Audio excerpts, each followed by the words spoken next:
تو رو نمیشناسم باران. صبح جلوی دختر سرخم کردی، بهش گفتی که اشتباه کردی، گفتی اشتباه کردی که بردیش. جهان بهم گفت. فقط همین؟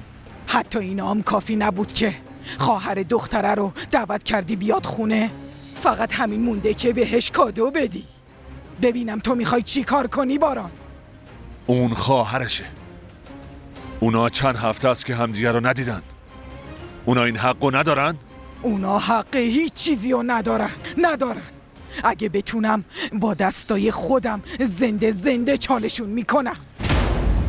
اونا دخترای یه شخص قاتلن. به خاطر اونا آرامش و آسایشمون از دست دادیم.